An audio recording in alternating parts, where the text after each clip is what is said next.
De pesquisa eleitoral, mas agora com outros dados trazidos pela pesquisa Meio Ideia, divulgada nesta quarta-feira. O levantamento mostra quem são os 3 nomes mais rejeitados pelos eleitores. Os 2 primeiros são fáceis de imaginar, né? Lula está em primeiro lugar, Flávio Bolsonaro aparece em segundo. O terceiro nome é o de Michele Bolsonaro. Isso mesmo, da ex-primeira-dama, que está aí com os holofotes totalmente em cima dela, desde que bancou uma briga pública com o enteado. Vamos ver como é que estão esses números? Olha aí na tela. Foi perguntado o seguinte aos entrevistados: se os candidatos fossem estes e a eleição fosse hoje, em quem você não votaria de jeito nenhum para presidente do Brasil? 46,4% responderam Lula, 43,4% responderam Flávio e 28% citaram Michele Bolsonaro. E o que é que isso quer dizer? Quem vai nos responder é o cientista político Murilo Medeiros. Murilo, muito boa tarde. Obrigado por estar aqui com a gente novamente no Agora Metrópolis. Mas primeiro, explica pra gente o que é que significa uma análise de rejeição numa pesquisa eleitoral. Esse é o tipo de eleitor que não vai mudar de ideia? Boa tarde, Rafael. Boa tarde a todos. Prazer mais uma vez participar do programa. Essa é uma eleição, Rafael, que o índice de rejeição explica mais o cenário do que a intenção de voto propriamente dita, já que os 2 principais candidatos são os mais rejeitados também, com um percentual, como você mostrou bem agora, acima de 40%. Isso revela que o comportamento do eleitor na urna vai ser muito mais um voto por menos entusiasmo e mais pela rejeição do outro, né? Em tentar derrotar aquele que ele mais rejeita. Então, é uma tendência de eleições polarizadas, né? Quando 2 candidatos estão acima de 40% da taxa de rejeição. Isso diz muito sobre o comportamento do eleitor na urna, né? É um voto mais reativo, com menos entusiasmo, com menos empolgação. E o retrato atual revela também um sinal que não é positivo nem para Lula, né, o incumbente, muito menos para Flávio Bolsonaro, candidato de oposição. Lula, apesar de nas últimas semanas ter lançado uma série de pacotes de bondades, né, com lançamento de programas, e também ter surfado um pouco no desgaste da campanha de Flávio Bolsonaro, ele mantém uma taxa de rejeição muito elevada, estabilizada, o que limita hoje sua capacidade de expansão. E, ao mesmo tempo, isso parece até um pouco dissonante desta eleição, é que a oposição não consegue aproveitar essa janela de oportunidade dessa falta de aprovação do governo Lula, né? A sequência de crises que a campanha de Flávio Bolsonaro acumulou nas últimas semanas, desde o caso Dark Horse, passando pelo vídeo da Michele, agora com essa questão do tarifaço, também ajuda a emperrar a candidatura de Flávio, né? Mostrando que essa é uma eleição que deve virar uma batalha de rejeição no final. O fato da Michele aparecer aí em terceiro lugar pode ser interpretado também, de certa forma, como um bom sinal? Digo porque ela está aparecendo na mente do eleitor até mais que nomes como o do Caiado e do Zema. Isso pode ser interpretado de forma boa?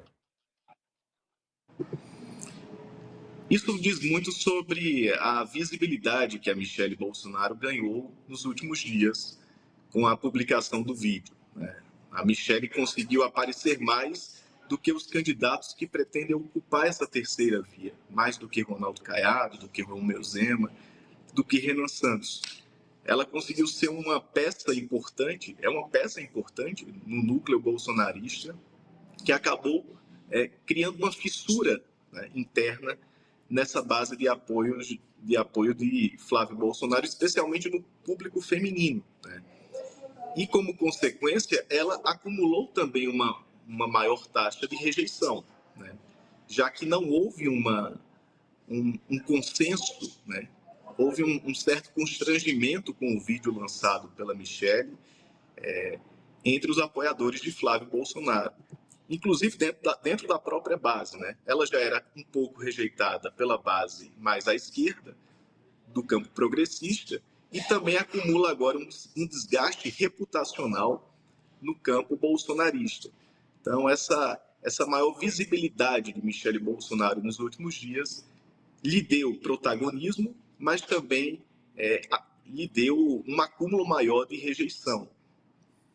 A gente está prestes a ver a campanha eleitoral de fato começar. Como que a campanha em si pode ser usada pelo Flávio e pelo Lula especificamente para tentar diminuir essa rejeição? Lembrando que o Lula lida com esse antipetismo que já é esperado e o Flávio tem sido muito cobrado por participar mais ativamente da campanha, né? Ele está aí na 6ª viagem para os Estados Unidos, tem deixado de viajar para estado-chave. Então, assim, como é que eles podem usar esse momento da campanha para, de fato, diminuir a rejeição?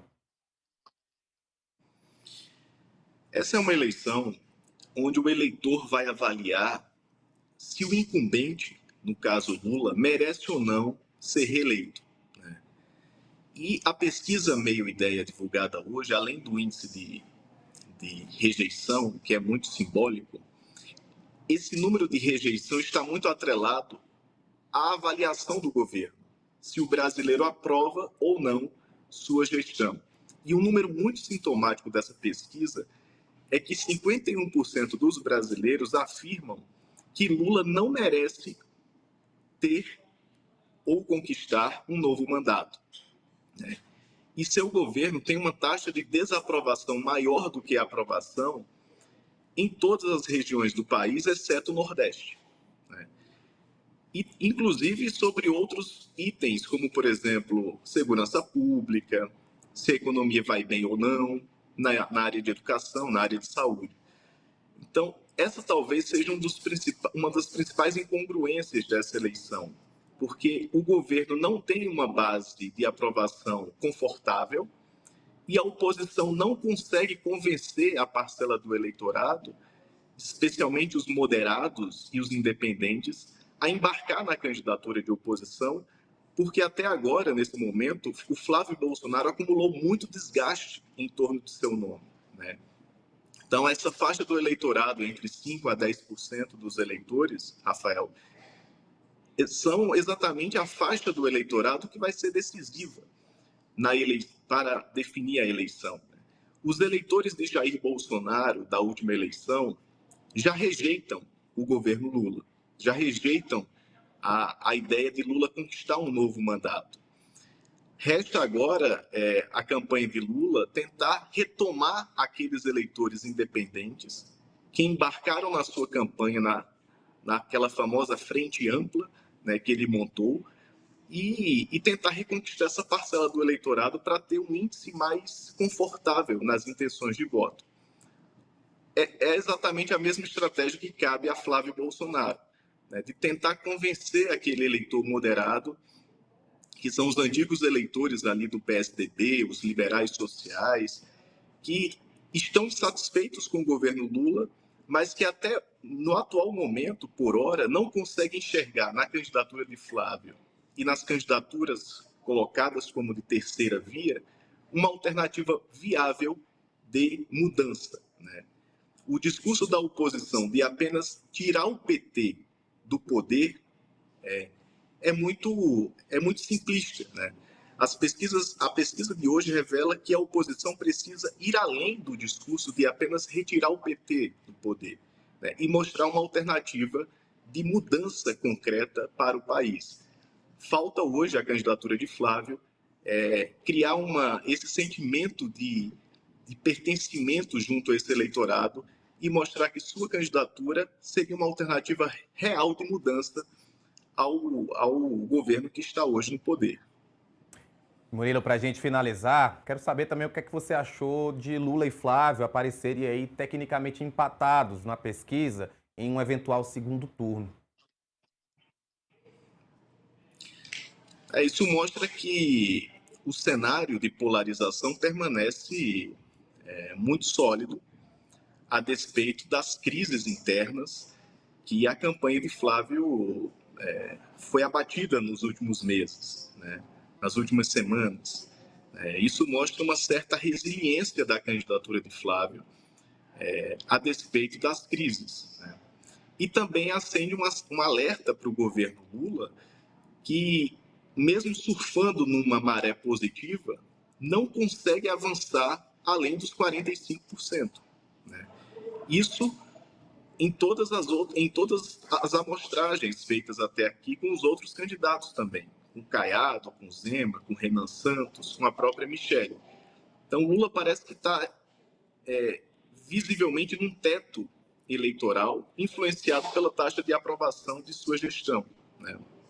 Flávio desidratou um pouco, mas ainda dentro da margem de erro, encontra-se ainda tecnicamente empatado. E dos candidatos de oposição é o que melhor pontua numa simulação de segundo turno. É um banho de água fria para as candidaturas alternativas, que estamos no mês das convenções partidárias, né, julho, do início das convenções partidárias, o tempo é muito curto, e essas candidaturas alternativas vão ter um esforço muito maior em conseguir se viabilizar daqui para frente. Né? Um cenário que vai se afunilando, né, cada vez mais entre Lula e Flávio Bolsonaro. Murilo Medeiros, muito obrigado por estar aqui com a gente no Agora Metrópolis. Obrigado, Rafael. Boa tarde a todos. Olha, vamos dar uma pausa de 2 minutos para quem está acompanhando a gente pela TV. Você que está aqui no YouTube, segue comigo. Olha,